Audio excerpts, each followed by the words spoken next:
I created a meme on memegenerator.com.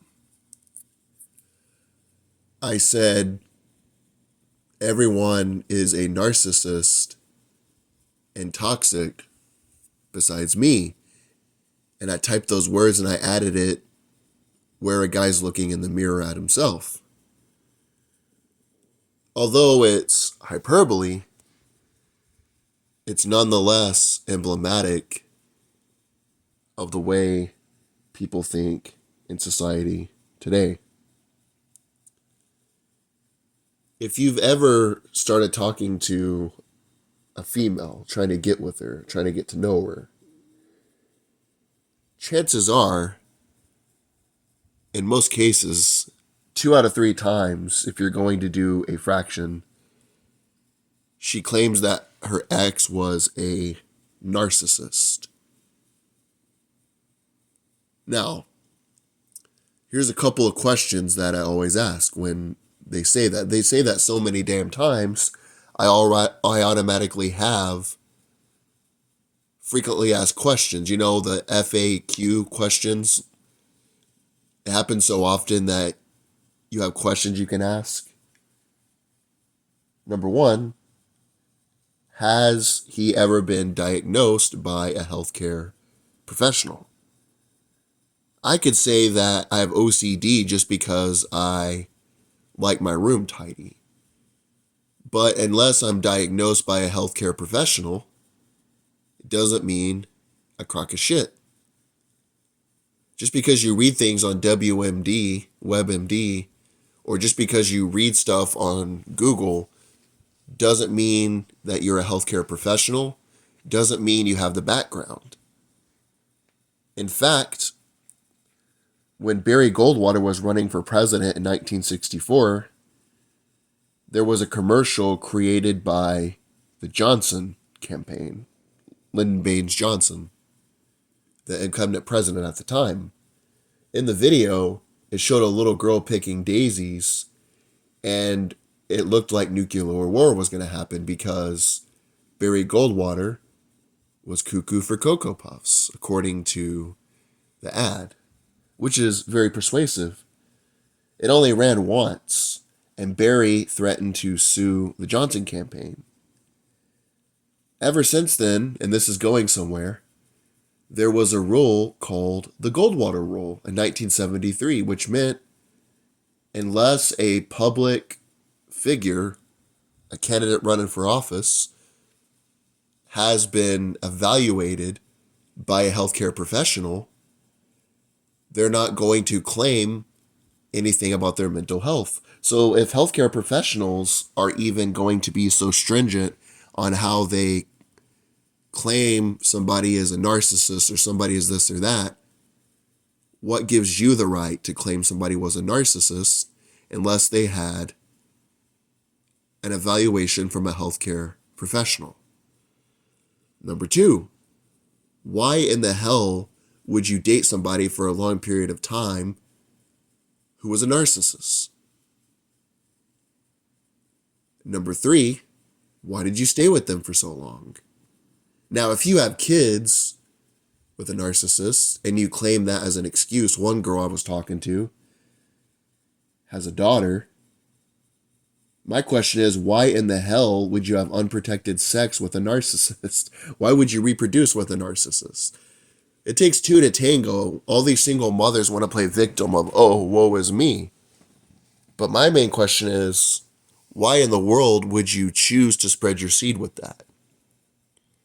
That's the most important decision you make in this world, is who you choose to spread your seed with.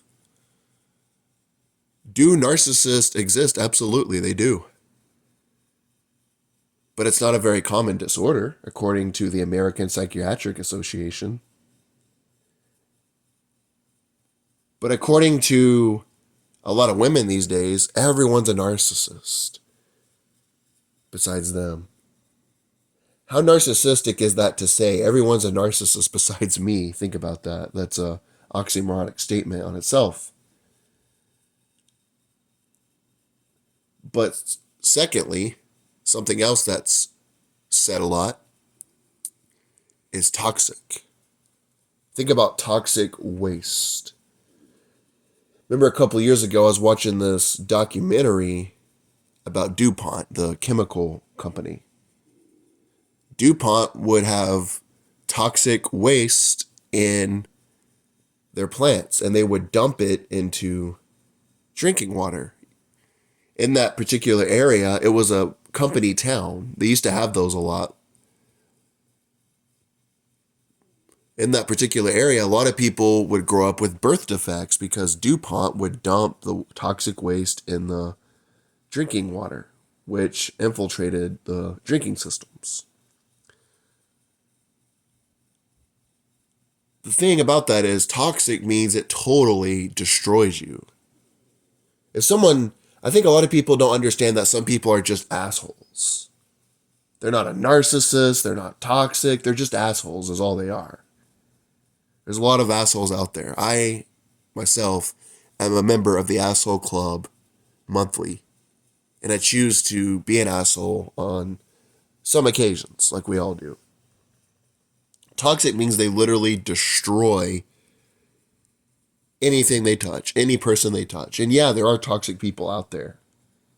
But that word is vastly overused and overstated. Another word that is vastly overused and overstated is trauma. Trauma really does exist. PTSD, shell shock, there are a plethora of terms to use for that. People that are in the military. If a woman has something happen to her.